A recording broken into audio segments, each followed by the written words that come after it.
तो आज का जो विषय है आपका वो है रसायन विज्ञान। कौन सा विज्ञान? रसायन विज्ञान। केमिस्ट्री के बारे में आज थोड़ा बहुत जानना है और बिल्कुल डीप में जानना। ऐसे नहीं कि सिर्फ ऊपर ऊपर जा रहे हैं, बस ऊपर ऊपर जाने से कुछ नहीं होने वाला है। अगर आपको कुछ चाहिए है तो डूबना पड़ेगा, क्योंकि मोती समुद्र के किनारे नहीं पाया जाता है और ऊपर में नहीं पाया जाता। उसके लिए आपको समुद्र के तल तक जाना होगा, फिर आपको मोती मिलेगा। तो आपको जो भी सब्जेक्ट आप पढ़ते हैं, जो आपको अच्छा लगता है, आप उसके डीप में जाइए, उसको डीपली पढ़िए, उसके बारे में अच्छी तरह से बिल्कुल निचोड़ ज्ञान रखिए, पूर्ण ज्ञान रखिए। छिछला ज्ञान से कुछ नहीं होने वाला है। तो आज देखेंगे रसायन विज्ञान के बारे में, डीप से देखना है और ये काफी इंपॉर्टेंट क्लास होने वाला है। तो सबसे पहले देखिए केमिस्ट्री। केमिस्ट्री जो शब्द है, ये इसकी उत्पत्ति कहां से हुई है? तो केमिस्ट्री शब्द की उत्पत्ति मिस्र की भाषा कीमिया से हुई। किससे हुई है? कीमिया से इसकी उत्पत्ति हुई। कीमिया, देखिए मिस्र की भाषा है कीमिया, कहेंगे क्या कहेंगे? कीमिया। अब मिस्र की जो भाषा है, मिस्र में जो कीमिया बोला जाता है, कीमिया जो कहा जाता है, उस कीमिया का अर्थ क्या होता है? तो कीमिया का अर्थ होता है काली मिट्टी। क्या होता है? काली मिट्टी। और यहीं से शुरू होता है आपका कौन सी? केमिस्ट्री। कौन सा चीज शुरू होता है? केमिस्ट्री शुरू होता है। अब देखिए, आप जब हिस्ट्री वगैरह पढ़ेंगे तो उसमें आपको मिस्र की सभ्यता पढ़ने को मिलेगा। और वहां मिस्र की सभ्यता में आप देखिएगा कि मिस्र की सभ्यता में सबसे पॉपुलर चीज क्या है? तो वहां का जो पिरामिड है, जो पिरामिड बनाया जाता था, जो इस टाइप का त्रिभुजाकार होता था, बिल्कुल इस टाइप का, और बड़ा बड़ा होता था, वो काफी बड़ा बड़ा है। और मिस्र में वहां पे ढेर सारे पिरामिड मिले हैं। अब देखिए वहां पे क्या है कि पिरामिड जो है बड़े बड़े पत्थरों को एक के ऊपर एक रख करके बनाया गया है, एक के ऊपर एक रख करके बनाया गया है। अब वहां पे देखिए कि बहुत प्राचीन काल की सभ्यता है मिस्र की सभ्यता, और उस समय में उतने वजनदार पत्थर को उठा करके इतने बारीकी से रखा कैसे गया?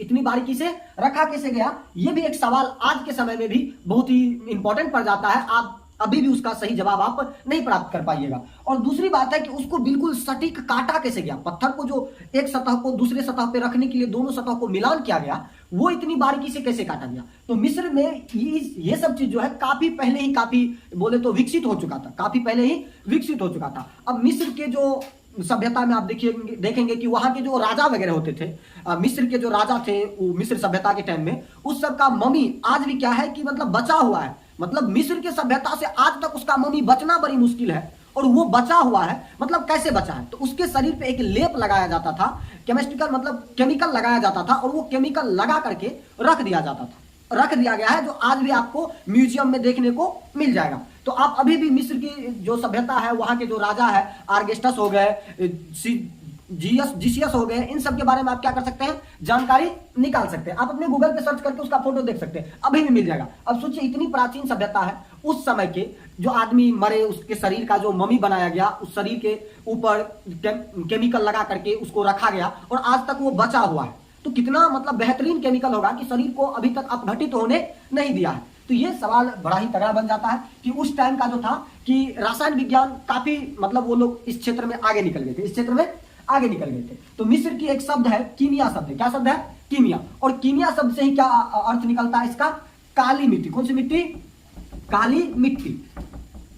अब देखिए काली मिट्टी कीमिया शब्द, काली मिट्टी कीमिया शब्द कहां से संबंधित है? मिस्र से संबंधित है। यहां ही सबसे पहले क्या हुई? केमिस्ट्री की उत्पत्ति होती है। यहां ही केमिस्ट्री की क्या होती है? उत्पत्ति होती है। और फिर धीरे धीरे क्या होता है? आगे बढ़ते जाता है, धीरे धीरे आगे बढ़ते जाता है, और आगे जाते जाते थोड़ा और विकसित होता है, दुनिया और होशियार होता है, और एकदम दुनिया सजने संवरने लगता है। तो और बेहतरीन होने होते होते बहुत कुछ आगे बढ़ गया, पूरी दुनिया धीरे धीरे केमिस्ट्री के बारे में जानने लगा। अब क्या होता है कि केमिस्ट्री के अध्ययन, अब केमिस्ट्री के अध्ययन को बोले तो रसायन विज्ञान, रसायन विज्ञान, विज्ञान के अध्ययन को, यहां पे आप एक एरो बना लीजिए, आप अगर लिखना चाहेंगे तो इसे लिख सकते हैं क्योंकि काफी इंपॉर्टेंट है। रसायन विज्ञान के अध्ययन को क्या कहते हैं? को क्या कहते हैं? कहते हैं। तो ये सवाल काफी इंपॉर्टेंट है, और कई बार एग्जाम में पूछा भी गया है कि रसायन विज्ञान के अध्ययन को क्या कहते हैं? तो रसायन विज्ञान के अध्ययन को केमिटोकिंग कहा जाता है। क्या कहते हैं? केमिटोकिंग। देखिए इसको कहते हैं केमिटोकिंग। आप याद रखेंगे, रसायन विज्ञान के अध्ययन को क्या कहते हैं? केमिटोकिंग कहा जाता है। तो आप बिल्कुल याद रखेंगे, रसायन विज्ञान के अध्ययन को क्या कहते हैं? केमिटोकिम। रासायनिक विज्ञान के अध्ययन को क्या कहते हैं? केमिटोकिम। केमिटोकिम किस शास्त्र के अध्ययन को कहते हैं? रासायन विज्ञान के अध्ययन को। किस शास्त्र के अध्ययन को? रासायन विज्ञान के अध्ययन को केमिटोकिम कहा जाता है। अब बात करें जनक का। किसका? जनक का मतलब इसके पप्पा का। किसका? पप्पा का मतलब पिताजी का। वही ना हुआ कि पिताजी का जनक बोल रहे। तो रासायन विज्ञान के जनक, रासायन विज्ञान के जनक किसको कहा जाता है? देखिए पूरे वर्ल्ड के संदर्भ में बोल रहे हैं। अब भारत की बात करें तो भारत के लिए रासायन विज्ञान का जनक अलग हो जाएगा, और पूरे वर्ल्ड की बात करें तो पूरे वर्ल्ड में एक अलग हो जाएगा। पूरे वर्ल्ड में क्या हो जाएगा? अलग हो जाएगा। तो देखिए रासायन विज्ञान का जनक जो है कहां पे? पर्सनल वर्ल्ड के संदर्भ में देखना है, भारत के संदर्भ में नहीं, पूरे वर्ल्ड के संदर्भ में देखना है तो लेवाइजियर है। कौन है? लेवाइजियर। लेवाइजियर। तो रासायन विज्ञान के पिता कौन है? लेवाइजियर। अब बस बने रहिए, ये आपको पूरा याद हो करके ही जाएगा। वीडियो देख रहे हैं आप, अगर कुछ सीखने के उद्देश्य से आए हैं और सीख रहे हैं, वाकई आप सीख रहे हैं, तो ये याद रखिए कि आपको याद हो करके ही रहेगा। अब ये याद होगा, इसको दोबारा रिवाइज ज्यादा नहीं करना। हाँ, आपको समय मिले तो आप दोबारा पढ़ लीजिए, बेहतर रहेगा आपके लिए, क्योंकि आपका वो बिल्कुल टंच हो जाएगा, संपूर्ण रूप से आपको याद हो जाएगा। लेकिन अभी ये आपको याद हो जाएगा बिल्कुल। हम एक ही शब्द को 10 बार 12 बार बोलिए देंगे, मतलब बोलते बोलते 10 बार तो बोल ही देंगे। तो ये हो गया लेवाइजियर। कौन हो गए? लेवाइजियर। तो रासायन विज्ञान के पिता कौन हो गए? लेवाइजियर को कहा जाता है। अब रासायन विज्ञान के अध्ययन को क्या कहा जाता है? केमिटोकिम कहा जाता है। क्या कहा जाता है? केमिटोकिम कहा जाता है। रासायन विज्ञान के अध्ययन को केमिटोकिम, और रासायन विज्ञान के पिता को लेवाइजियर। रासायन विज्ञान के पिता को लेवाइजियर कहा जाता है। अब चलते हैं, ये दो चीज तो देख लिए, इसके अध्ययन को क्या कहते हैं और इसके पिता को क्या कहते हैं। लेवाइजियर हो गया और अध्ययन क्या हो गया? अध्ययन हो गया केमिटोकिम। अब देखिए केमिस्ट्री की जो शुरुआत होती है, केमिस्ट्री की जो शुरुआत होती है, तो सबसे पहले आप क्या पढ़ते हैं? बचपन में ही पढ़े होंगे केमिस्ट्री की परिभाषा, रसायन विज्ञान की परिभाषा, रसायन विज्ञान की परिभाषा। तो रसायन विज्ञान की परिभाषा जो आप पढ़े होंगे, तो रसायन विज्ञान की परिभाषा में क्या विशेष पढ़े होंगे? रासायन विज्ञान विज्ञान की वह शाखा है जिसके अंतर्गत हम पदार्थ के गुण, सबसे पहले तो पदार्थ के गुण, आकार, संरचना, उनके अवस्थाओं के बारे में, और पदार्थों के बीच होने वाले परस्पर रासायनिक अभिक्रियाओं का अध्ययन करते हैं। ऐसा आप जो परिभाषा है, डिफिनेशन है, वो तो पढ़े होंगे। तो उसी के आधार पर देखते हैं कि सबसे पहले इसमें बात किसकी कर रहे हैं। तो देखिए इसमें कह रहे हैं किसका किसका अध्ययन करेंगे। तो रासायन विज्ञान विज्ञान का क्या है? एक शाखा है। क्या है? शाखा है। और उसमें क्या करते हैं? पदार्थ। क्या करते हैं? पदार्थ का अध्ययन करते हैं। उसके बाद देखिए पदार्थ का गुण का अध्ययन करते हैं। पदार्थ के बारे में पदार्थ का गुण हो गया। उसके बाद देखिए आकार हो गया, पदार्थ का आकार हो गया, अवस्था हो गया, अवस्था हो गया, उसके बाद प्रकार हो गया। देखिए पदार्थ का गुण, आकार, अवस्था, प्रकार, आकार, अवस्था, प्रकार। और देखिए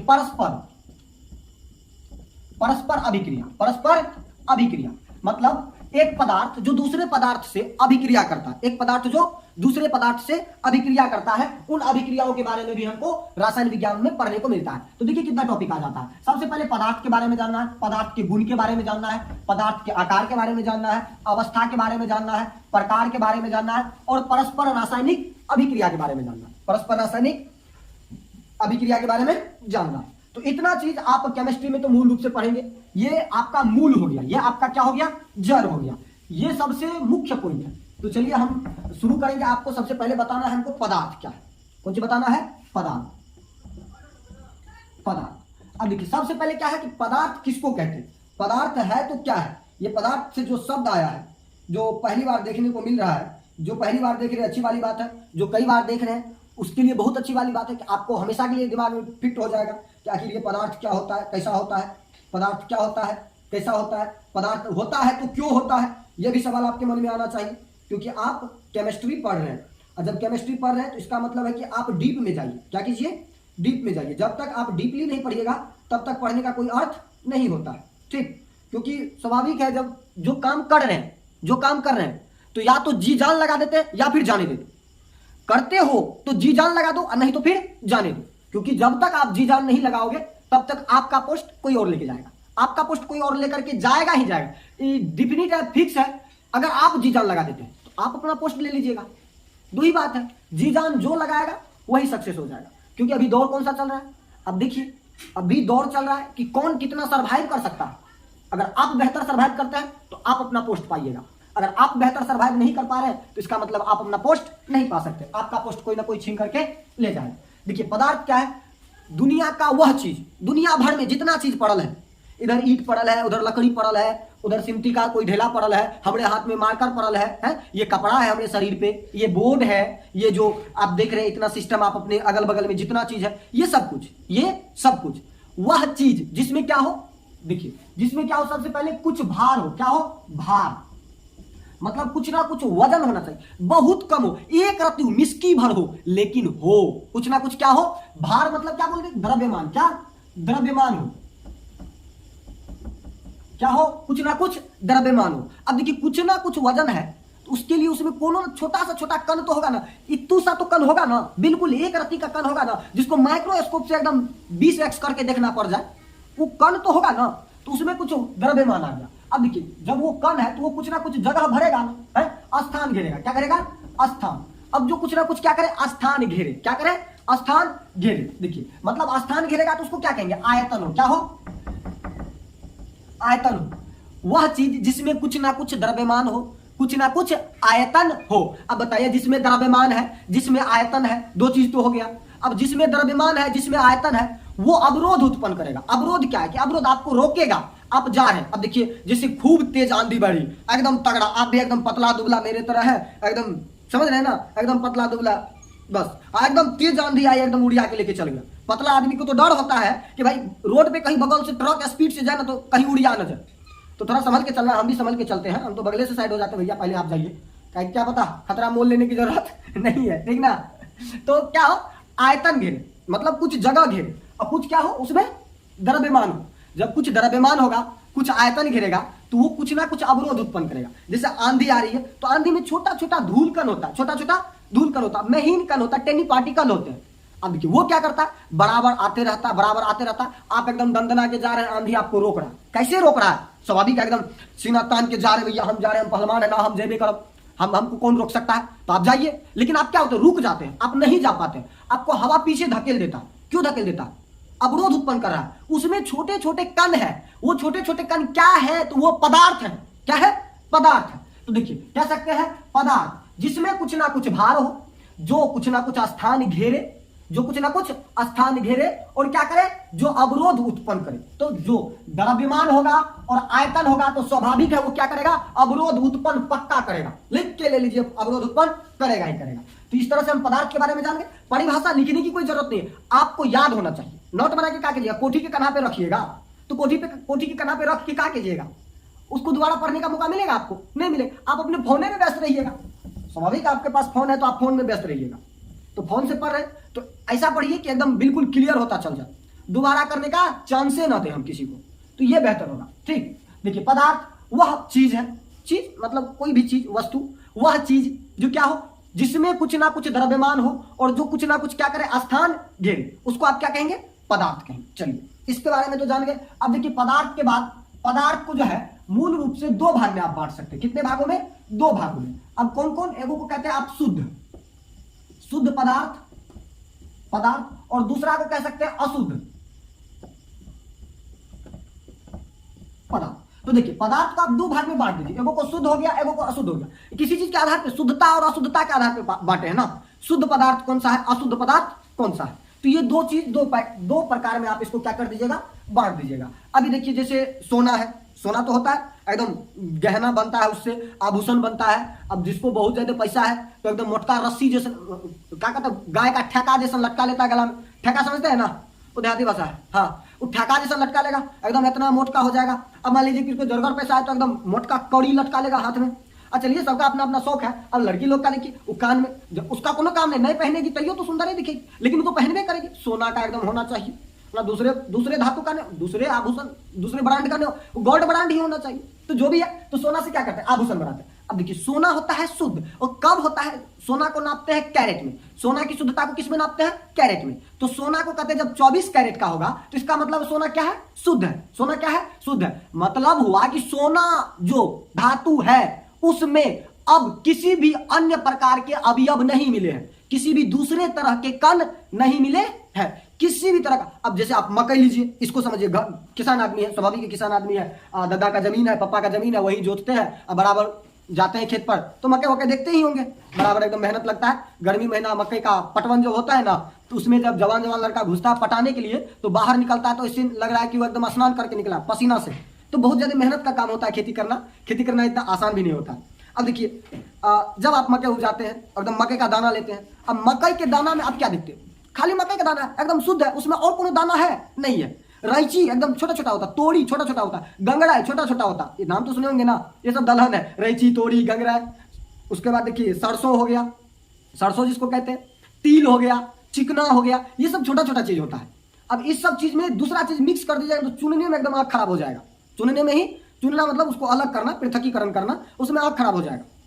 तो एकदम बिल्कुल प्योर जब होगा, वो जब बिल्कुल प्योर होगा मतलब उसमें अब किसी भी तरह का अवयव नहीं मिला होगा। तो ऐसे ही आप सोना के एग्जांपल लीजिए, सोना, कौन सी, सोना।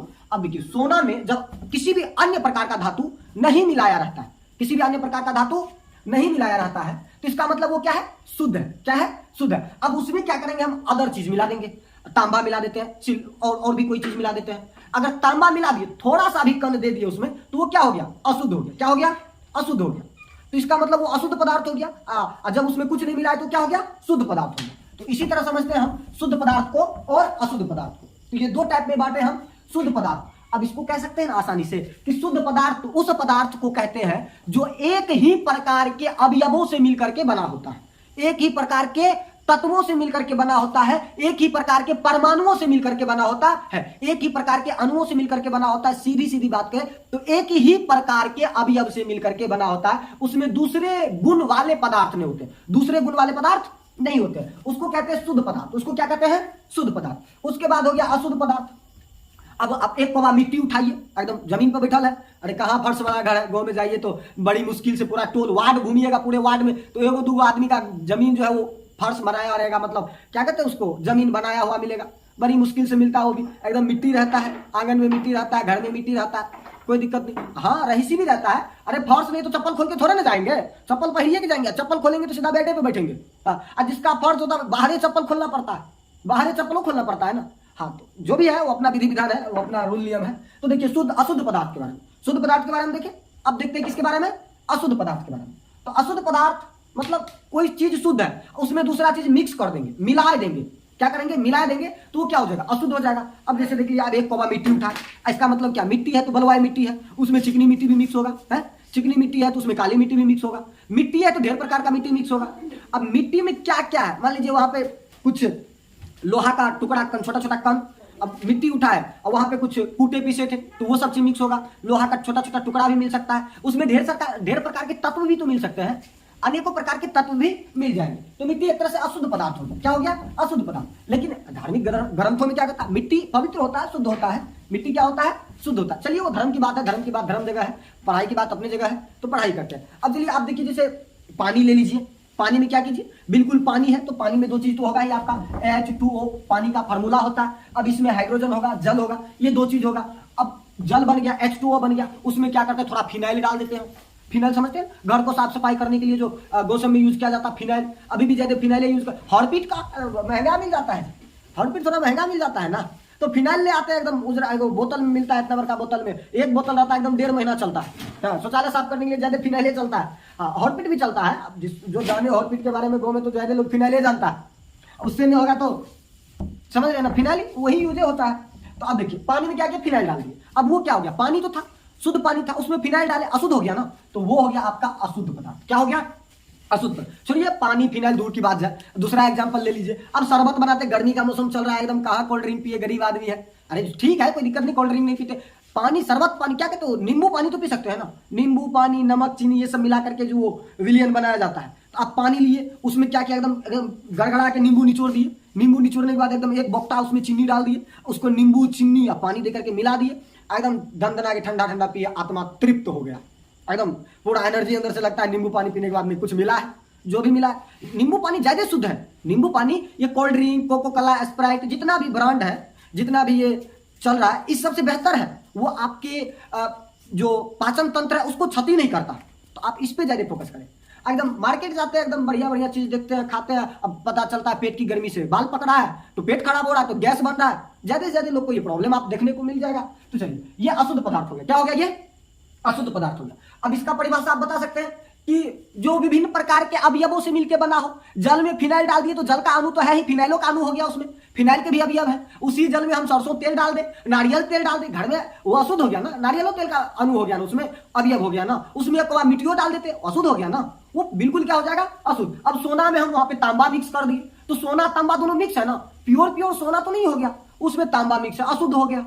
तो इस तरह से क्या हो गया कि अशुद्ध पदार्थ उस पदार्थ को आप कहिएगा, उस पदार्थ को कहिएगा जो विभिन्न प्रकार के या एक से दो या दो से अधिक गुण, भिन्न गुण वाले, दो या दो से अधिक भिन्न गुण वाले अवयवों से मिलकर के बने होते हैं। हमें लगता नहीं परिभाषा बोर्ड पर लिखने की कोई जरूरत है। चलिए, ये आपका अशुद्ध पदार्थ के बारे में जान लिया। चलिए, अभी तक पदार्थ के बारे में थोड़ा बहुत जानकारी इकट्ठा किए हैं, क्योंकि बिल्कुल समझना है। देखिए, जब तक आप समझने का कोशिश करते रहिएगा, गारंटी देते आप समझते रहिएगा। और जब आप समझने का कोशिश नहीं कीजिएगा, हम कितना बढ़िया तरीका से बताए, शिक्षक कितना भी अच्छा तरीका से बता दे, आप नहीं समझ पाइएगा। ये डिपेंड करता आप पे कि आप समझना चाहते हैं या नहीं चाहते, समझना चाहते हैं या नहीं चाहते। अब मान लीजिए किसी बोर्ड पर 4-5 कलर ड्रॉ किया हुआ है, उस पर बोला जाए कि आप बताइए रेड कलर कहां पे, रेड कलर को देखिए। जब आप रेड कलर पे अपना नजर डालिएगा तो उस टाइम में आपको सिर्फ रेड कलर दिखेगा, अदर कलर आपके दिमाग में नहीं चलेगा, सिर्फ रेड कलर दिखेगा। तो इसका मतलब आप देखना क्या चाह रहे हैं, जो चीज देखना चाहिएगा वही चीज आपको दिखेगा। आप समझना चाहिएगा, आप समझ पाइएगा। चलिए, अब देखते हैं पदार्थ के प्रकार के बारे में। किसके बारे में, प्रकार के बारे में। आकार वगैरह के बारे में चर्चा करेंगे, वो आगे आपको बहुत बढ़िया तरीका से पढ़ने को मिल जाएगा। देखिए, तो सबसे पहले चलते हैं पदार्थ के प्रकार के बारे में। तो देखिए, पदार्थ को जो है विभिन्न प्रकारों में बांटा गया है, लेकिन अब आधार लेंगे। क्या लेंगे, आधार लेंगे। तो किस आधार पर बांटे, सबसे पहले देखते हैं भौतिक गुणों के आधार पर। प्रकार की बात कर ले तो भौतिक गुण के आधार पे। किस गुण के आधार पे, भौतिक। अब एक चीज इसको भी समझिए लीजिए, जब आ गया टाइम पे तो समझिए लेते हैं भौतिक गुण क्या होता है। भौतिक गुण का मतलब हुआ जो गुण बदल सके, सीधी बात है, जो गुण क्या हो, बदला जा सके, वो हो गया आपका भौतिक गुण। जैसे कोई गेंद है, वो फिलहाल गोल है, क्या है, गोल है, वो लकड़ी का गेंद बना हुआ है, गोल गोल बना दिए, अब गोला को हम काट देते हैं, उसको चौकोर बना देंगे, चांद टाइप से बना देंगे, बना सकते हैं ना। तो ये आकार हो गया, तो ये क्या हो गया, भौतिक गुण हो गया। ये क्या हो गया, भौतिक गुण हो गया। तो भौतिक गुण का मतलब जो बदला जा सके, जो क्या हो, बदला जा सके।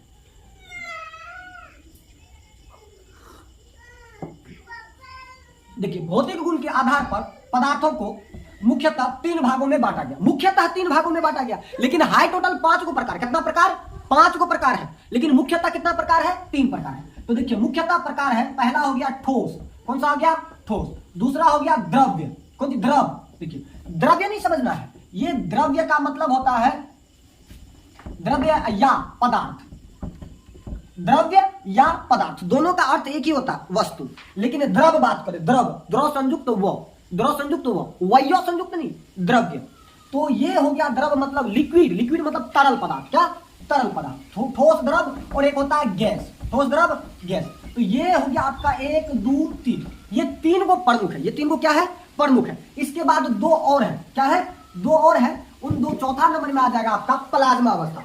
कौन सा अवस्था आ जाता है, देखिए, चौथा नंबर में आएगा आपका प्लाज्मा अवस्था, और 5वां नंबर में आ जाता है बोस-आइंस्टाइन कंडेंसेट, बोस-आइंस्टाइन कंडेंसेट। देखिए, पहला हो जाएगा चौथा प्लाज्मा, और 5वां अवस्था जो होता है, 5वां अवस्था होता है आपका कौन सा अवस्था, बोस-आइंस्टाइन कंडेंसेट, बोस बी, आइंस्टाइन ई, कंडेंसेट, कंडेंसेट सी। तो बीईसी कह सकते हैं ना आप उसको, बीईसी। ये हो गया आपका 5वां अवस्था, बोस-आइंस्टाइन कंडेंसेट, बोस-आइंस्टाइन कंडेंसेट। पहला अवस्था ठोस अवस्था, दूसरा अवस्था द्रव अवस्था, तीसरा अवस्था गैस अवस्था, चौथा अवस्था प्लाज्मा अवस्था, 5वां अवस्था बीईसी, बोस-आइंस्टाइन कंडेंसेट, बोस-आइंस्टाइन कंडेंसेट। तो इस तरह से आपका टोटल 5 अवस्था हो गया। कितना अवस्था हो गया, 5 अवस्था हो गया। चलिए, अब एक एक करके देखते हैं, क्या करते हैं, एक एक करके विभिन्न अवस्थाओं को देखते हैं। अब देखिए, यहां पे आपको सबसे पहले कौन सा प्रकार आया था, प्रकार के बारे में जान लिए। किस गुण के बारे में बात, किस गुण के आधार पर बांट रहे हैं, भौतिक गुण के आधार पर पदार्थों को मुख्यतः 3 और टोटली 5 भागों में बांटा गया। कितने भागों में बांटा गया है, 5 भागों में बांटा गया है। अब कौन कौन 5 है, तो ठोस, द्रव, गैस, प्लाज्मा और बोस-आइंस्टाइन कंडेंसेट। बोस-आइंस्टाइन कंडेंसेट, चौथा प्लाज्मा, तीसरा गैस, दूसरा द्रव्य, पहला ठोस, पहला ठोस, दूसरा गैस, तीसरा द्रव्य, चौथा प्लाज्मा, 5वां बोस-आइंस्टाइन कंडेंसेट, बोस-आइंस्टाइन कंडेंसेट। अब सबसे पहले बात कर लेंगे ठोस पदार्थ। कौन सा पदार्थ, ठोस पदार्थ। ठोस पदार्थ। देखिए अब पदार्थ के बारे में बात करें तो पदार्थ का जो गुण होता है उस गुण के आधार पे हम ठोस पदार्थ की परिभाषा देखेंगे। एक तरह से गुण ही देखना है, क्योंकि आप अपने घर में ठोस पदार्थ देखते हैं, आपके हाथ में मोबाइल है अभी, या आपके सामने लैपटॉप होगा, कंप्यूटर होगा, वो देखिए ठोस है। क्या है? ठोस है, वो पदार्थ ठोस है। अभी देखिए मेरे पीछे दीवार है, ये दीवार जो है ये क्या है? ये ठोस है। अब इसको हम दबाना चाहेंगे, कितना ताकत लगाएंगे? हमारे पास उतना ताकत थोड़े नहीं कि दीवार को पचका देंगे। वो फुटबॉल थोड़े ना आई कूच के देखिए एकदम ढोल बना देंगे, एकदम दब जाएगा, नहीं दबेगा। ये ठोस है। क्या है? ठोस है, तो ये नहीं दबेगा, ठोस हो गया। तो इसका आकार क्या है? निश्चित है। ये जिस आकार का बना है उसी आकार का अभी भी है,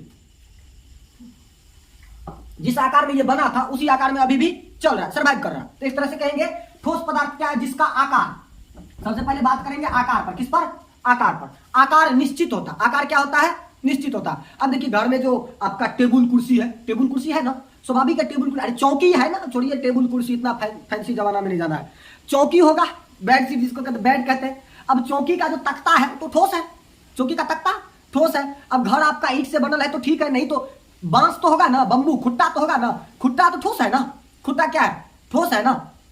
अब किताब जो आप रखते होंगे, किताब जो मान लीजिए कहीं पे रखिएगा, तो जिस वस्तु पे रखिए, मान लीजिए आप वो पढ़ने वाला स्टडी टेबल आता है, तो स्टडी टेबल का जो लकड़ी है वो तो ठोस अवस्था है ना। लोहा, लकड़ी, ईंट, पत्थर, ये सब क्या है? ठोस है। कैसे है? इसका आकार निश्चित होता है। आकार क्या होता है? निश्चित होता है।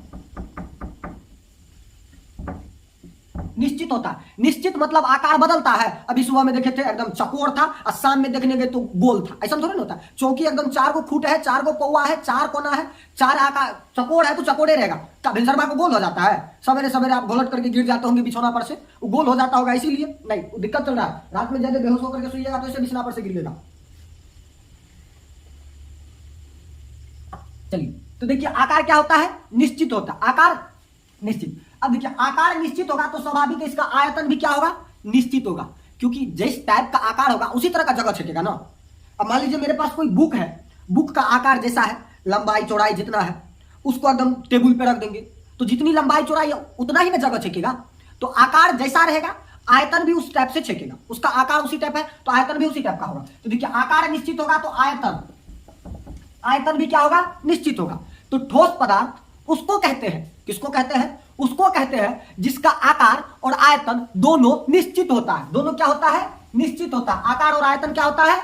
निश्चित होता है। अब देखिए जैसे ठोस में हो गया, एग्जांपल देखिए, जैसे ठोस हो गया, आप कह सकते हो लोहा, रेलवे का पटरी, आप गए होंगे कई स्टेशन पे गए होंगे तो रेलवे का पटरी देखिएगा, रेलगाड़ी आता तो पचक जाएगा। क्या पचक जाएगा? तो एकदम रेलवे दुर्घटना हो जाएगा। गया जो बराती नहीं, क्या बोल रहे थे, यात्री बोल रहे थे आप, तो यात्री बेचारा जो यात्रा करेगा कोई, तो रेल का पटरी पचक जाएगा तो गया, सब कुछ बोलो वृंदावन बिहारी लाल की जय, सब कुछ चल जाएगा। लोहा आकार निश्चित होगा। कैसा होगा? आकार निश्चित होगा। अब देखिए दीवार बना रहे हैं, ईंट से दीवार बनाते हैं, स्वाभाविक ईंट का आकार निश्चित होना चाहिए ना। अब मान लीजिए एकदम ऊपर में 5 मंजिल बना दिया, आकार इसका बदल जाए, आकार ईंट का आकार अगर बदलना शुरू हो जाए तो सोचिए क्या होगा? 5 मंजिला बनाया, निचला ईंटा दौड़ जाएगा, पचक जाएगा तो मुश्किल हो जाएगा ना। पता चलेगा 5 मंजिल बच्चा बनाया, नीचे से देखे तो 2 मंजिल का होता है ना। 1 मंजिला तो एकदम ऐसे पकड़ के चढ़ जाता है। तो मंजिल, छत, फर्श, समझ रहे हैं ना। वो क्या कहते हैं, कहावत भी है एक कि छत को बड़ा घमंड था छत होने का, छत को बड़ा घमंड था छत होने का, 1 मंजिल और क्या बनी, छत फर्श हो गया। तो घमंड नहीं करने का। आपका 2 पैर है, दाया पैर और बाया पैर, जिंदगी में इन दोनों में कभी एक दूसरे पे घमंड नहीं होता, क्योंकि पैर को पता अभी हम आगे हैं तो 2 सेकंड के बाद वो दाया वाला आगे होगा, आगे पीछे होते रहता है। तो पैर कभी अपने आगे होने पे घमंड नहीं करता है, तो घमंड नहीं करना चाहिए। अब देखिए ये ईंट हो गया, आकार नीचे। देखिए हम एग्जांपल आपको ये बता रहे कि आपको ठोस पदार्थ जो है उसका डायग्राम, उसका जो स्ट्रक्चर आपके दिमाग में बैठ जाना चाहिए। ऐसा करके बैठे उठने का नाम ना ले, भुलाइएगा तो भी नहीं भूल पाइएगा, जबरदस्ती भुलाइएगा वो तो और नहीं भूलिएगा। जिस चीज को आप भुलाना चाहिएगा वो और नहीं भूल पाइएगा। ठीक, जैसे लोहा, ईंट, लकड़ी देख लीजिए, लकड़ी, ईटीसी ले लीजिए, ढेर सारे और सारे ऐसे ही पदार्थ है। ये सब क्या है? ठोस है। ये सब क्या है? ठोस है। ठीक ना। चलिए अब देखिए वैसे अगर ठोस की बात करें तो ठोस पदार्थ को भी 2 भागों में बांटा गया है। ठोस पदार्थ को 2 भागों में। अब देखिए कुछ पदार्थ होते हैं कि वर्षों बरस तक जैसा है वैसे रहेगा, एकदम गोल है तो गोले रहेगा, ठोस एकदम बिल्कुल गोल है गोल रहेगा। गोला फेंकते हैं, अभी जैसे कोई फील्ड पे लड़का लोग जाता है, सवेरे दौड़ने जाता है, दौड़ता है एकदम पूरा तगड़ा, 3 बजे रात जग करके दौड़ने जाता है। गाँव का लड़का इतना मेहनती होता है। मार्केट में जाइए तू 9 बजे तो जग नहीं करता है, गो का लड़का 3 बजे रात जग करके दौड़ने जाता है, उसके मेहनत को आप देखिएगा तो हैरान हो जाइएगा कि कैसे उतना मेहनत कर लेता है। 3 बजे रात को दौड़ना, एकदम 10 किलोमीटर पैदल चल करके पढ़ाई करने के लिए जाना, एकदम घर का काम करते हुए पढ़ना, बड़ा चैलेंज का काम होता है, ये साधारण काम नहीं है। आप बोल सकते हैं कि नॉर्मल है, घर का काम 4 घंटा कर लेंगे, बाकी बात 10 घंटा पढ़ लेंगे, नहीं होगा ना। 4 घंटा जो आप काम कीजिएगा ना, तो बाकी बात आपका 20 घंटा शरीर दर्द करेगा, पढ़ने का मन ही नहीं करेगा, नहीं पढ़ पाइएगा, जबरदस्ती बैठ करके भी नहीं पढ़ पाइएगा। हाँ, लेकिन अगर आपके अंदर जोश है, जुनून है, उस तरह का उबलता हुआ खून है, तो आप जरूर करिएगा। चलिए अब देखिए, ठोस पदार्थ को 2 भागों में बांटा। ठोस पदार्थ को भी कितने भागों में बांटा है? 2 भागों में बांटा है। एक को कहते हैं क्रिस्टलीय ठोस और दूसरे को कहते हैं अक्रिस्टलीय ठोस। पहला हो जाएगा क्रिस्टलीय ठोस, पहला कौन सा हो जाएगा? क्रिस्टलीय ठोस, और दूसरा हो जाएगा अक्रिस्टलीय ठोस। अक्रिस्टलीय ठोस। तो ठोस पदार्थ को भी कितने भागों में बांटा गया है? 2 भागों में। देखिए, पदार्थ को 5 भागों में बांट दिए, ठोस, द्रव, gas, plasma, boss, Einstein, condensation, ये 5 हो गया। उसके बाद ठोस जिसका आकार और आयतन क्या हो? निश्चित हो, उसको क्या कह देते हैं? ठोस कह देते हैं। क्या कह देते हैं? ठोस कह देते हैं। अब ठोस पदार्थ को भी क्या भागों में बांटा? 2 भागों में, मुख्य रूप से क्रिस्टल और अक्रिस्टल। क्रिस्टल ठोस और अक्रिस्टलीय ठोस, क्रिस्टलीय ठोस और अक्रिस्टलीय ठोस बांटा गया। ठोस पदार्थ को भी 2 भागों में, ठीक ना। चलिए, तो क्रिस्टलीय ठोस और अक्रिस्टलीय ठोस, इसमें देखिए कि आगे देखेंगे। अभी पहले हम इन 5 प्रकार को देखेंगे, ठोस, द्रव, गैस, प्लाज्मा और बॉस, आइंस्टाइन, कंडेंसेशन। उसके बाद ठोस पदार्थ के गुण को देखना, कम से कम 10 गुण देखना है ठोस पदार्थ का। ये कम से कम है, कम से कम 10 गुण आपके दिमाग में हमेशा एडजस्ट होना चाहिए। अब मान लीजिए गांव का बचवा है, गांव का लड़का है, कोई आपका छोटवा भाई है, अब भैया बताइए ठोस का 2 गुण पूछ दिया, आपको याद नहीं है, अब बस अपने जैसे मुंह बना के वहां से घुर जाइएगा, तो 10 गो याद रखिएगा। तो उसको बोलिए काय गो जानना है तुमको? 1 गो, 2 गो, 5 गो, 10 गो से ज्यादा नहीं बोल दीजिएगा, मतलब 10 गो याद है तो 10 गो बोलिएगा। अब 10 गो से ज्यादा बोल दिएगा 12 गो, लड़का बोल देगा हमको 12 गो बताइए, अब आपको 10 गो याद है, 2 गो काट दीजिएगा। हाँ, तो लिमिट में जाना चाहिए, औकाते भर बोलना चाहिए, समझ। औकात भर मतलब बड़ा हार्ड वर्ड है, मतलब अपनी सीमा में थोड़ा रहना चाहिए, हद से ज्यादा नहीं जाना चाहिए, ठीक ना। तो चलिए, तो ठोस, द्रव, गैस, ये हो गया। तो ये देख लिया हम ठोस के बारे में, अभी सिर्फ जानकारी ले रहे हैं ठोस के बारे में। अब देखिए चलते हैं अगला जो है द्रव के बारे में। किसके बारे में? द्रव्य के बारे में। ये तो हो गया आपका 1 नंबर का ठोस। दूसरा नंबर का क्या था? द्रव। क्या था? द्रव पदार्थ। कौन सा पदार्थ था? द्रव्य पदार्थ, ठीक ना, द्रव्य। अब द्रव्य किसको कहते हैं? देखिए, आप तरल पदार्थ समझिए, जो बह सके। बहना मतलब समझते हैं? टघर सके। टघरना मतलब समझ रहे हैं ना? टघर जाएगा, एक जगह से दूसरे जगह टघर जाना, एक जगह से दूसरे जगह चल गया, बह गया, तो वो हो गया द्रव। क्या हो गया? द्रव। बोले तो जिसमें बहाव के गुण हो, जिसमें क्या हो? बहाव के, जो बह सके। अब पानी है, पानी क्या है? द्रव है। कैसे द्रव है? तो भैया उसमें बहाव के गुण है, और इसका आकार निश्चित नहीं होता। कटोरी में लिए तो कटोरी जैसा ऐसे चूड़ू बनाता है। कभी स्कूल वगैरह में जाइएगा, गिलास नहीं मिलेगा तो चूड़ू से पानी पीना पड़ता है। अब कोई बटो ही जा रहा है, बेचारा कहाँ गिलास मांगने जाएगा? नहीं जाएगा। तो कहीं चापाकल मिला तो चूड़ुए से पानी पी लेगा। चूड़ू मतलब ये जो कौवा होता है, इसमें जब पानी दीजिएगा तो चूड़ुए का आकार पकड़ लेगा, मतलब कौवा जैसा आकार पकड़ लेगा, पकड़ेगा। गिलास में लेके पीजिए, गिलास जैसा आकार पकड़ेगा। अब वो कटोरी में पीजिए, कटोरी जैसा आकार पकड़ लेगा। लोटा में पीजिए, लोटा जैसा आकार पकड़ लेगा। बाल्टी में पीजिएगा तो बाल्टी जैसा आकार पकड़ लेगा। तो पानी जो है, मतलब बोले तो द्रव्य जो है, द्रव्य का आकार निश्चित नहीं होता है। तो बात करेंगे 2 गुण आकार। कौन सी?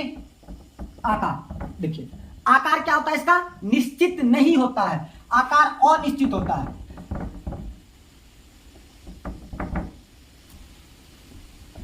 आकार क्या होता है?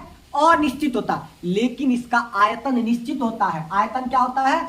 आयतन निश्चित होता है इसका। अब मान लीजिए 1 कटोरी पानी है, 1 कटोरी पानी से क्या कीजिएगा? पूरे बिहार में बाढ़ ला दीजिएगा? नहीं ना। तो उसका एक क्षमता है ना कि 1 कटोरी पानी कितना दूर पसर सकता है। पसरना समझ रहे? पसर सकता है, फैल सकता है जमीन पर, कितना जगह घेर सकता है। तो 1 कटोरी है तो अपनी सीमा भर जगह छेकेगा। अब 1 कटोरी से बिहार में बाढ़ थोड़ी ना जाएगा, नहीं आएगा ना। अब ठीक है, 1 बाल्टी है तो 1 बाल्टी से क्या कीजिएगा? 1 बाल्टी से आप, मतलब कटोरी से तो ज्यादा है ना, कटोरी से ज्यादा है तो वो थोड़ा ज्यादा जगह घेरेगा। तो इस तरह से आयतन क्या होता है? निश्चित होता है। आयतन क्या होता है? निश्चित होता है। लेकिन आकार क्या होता है? अनिश्चित होता है। तो द्रव्य किसको कहेंगे? द्रव्य जिसका आकार निश्चित नहीं हो लेकिन आयतन निश्चित हो। आकार अनिश्चित हो, आयतन, आकार अनिश्चित हो, आयतन निश्चित हो। और ठोस किसको कहेंगे? जिसका आकार आयतन दोनों निश्चित हो।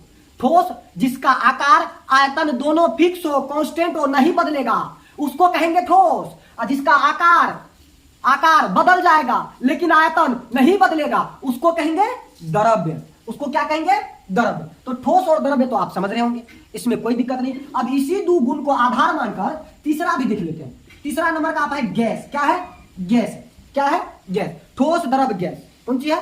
ठोस द्रव गैस। अब गैस की बात करें, गैस है तो देखिए गैस का आकार की बात करें और आयतन की बात करें, गैस के आकार की बात करें और आयतन की बात करें। तो गैस का आकार, अब आप देखिए गैस जो भरिएगा, गैस जो भरिएगा, अब बैलून है, बैलून में हवा भरिएगा, तो बैलून में जितना हवा अटा, मतलब जितना हवा उसमें एडजस्ट हो पाए, ठीक है, उतना हवा को आप क्या कीजिए, बड़का से क्या कहते हो, तंगा कहते हैं, जिसमें वो भूसा कसा जाता है गेहूं का, वो तंगा में दे दीजिए। क्या कीजिए? तंगा में। तो तंगा में घुस गया, भक्कू भी कहते हैं उसको, तो भक्कू में चल गया तो पूरा भक्कू जगह ले लेगा, आकार तो निश्चित नहीं रहा। तो इसका आकार क्या होता है? अनिश्चित होता है। आकार अनिश्चित। भक्कू में दिया भक्कू जैसन हो गया, उसके बाद तंगा में दिया तंगा जैसन हो गया, बोरा में दे देंगे तो बोरा जैसन हो जाएगा। अब वही बात करें इसको बैलून में दे दे फुकना में, तो फुकना जैसन हो जाएगा। तो गैस का आकार निश्चित नहीं होता। आयतन की बात करें, अब वही एक बैलून, मतलब बैलून में मैक्सिमम जितना अट सका, उसको अगर हम भक्कू में दिए तो पूरे भक्कू जगह छेक लेगा। और उसको क्या करते हैं, वो रूम बंद करके रूम में वो खोल के निकाल देते हैं, वो पूरे रूम में फैल जाएगा, पूरे रूम में फैल जाएगा। आप धुआं समझिए, धुआं। आप क्या कीजिए, धुआं को एकदम एक बैलून में बंद कर लीजिए और धुआं को रूम में खोल दीजिए, पूरा बैलून फटने वाला रहे, एकदम लास्ट पॉइंट तक बैलून में धुआं भर लीजिए, उसको रूम में खोल दीजिए। तो पहले जो बैलून में अटल था, बैलून बराबर उसका आयतन था, उसको फोड़ दिए, पूरे रूम में छिड़िया जाएगा। वो पूरे रूम में क्या होगा, इधर से उधर छिड़िया जाएगा, पूरा जगह छिड़ लेगा। तो इसका आकार और आयतन, आयतन भी निश्चित नहीं होता। तो ये कह सकते हैं कि गैस जिसका ना तो आकार निश्चित हो और ना तो आयतन निश्चित हो, बेचारा का कुछ निश्चित नहीं होता, ना तो आकार निश्चित होता है ना तो आयतन निश्चित होता है, उसको क्या कहते हैं? गैस कहते हैं। तो इस तरह से ठोस, द्रव्य, गैस, ठोस, द्रव्य, गैस, इन तीनों चीज को देख लिए। चलिए इन तीनों चीज को देख लिए, तो अब काफी टाइम हो चुका है, तो आज का क्लास यहीं तक रहने देते हैं। मिलते हैं अगले वीडियो में, तब तक के लिए जय हिंद।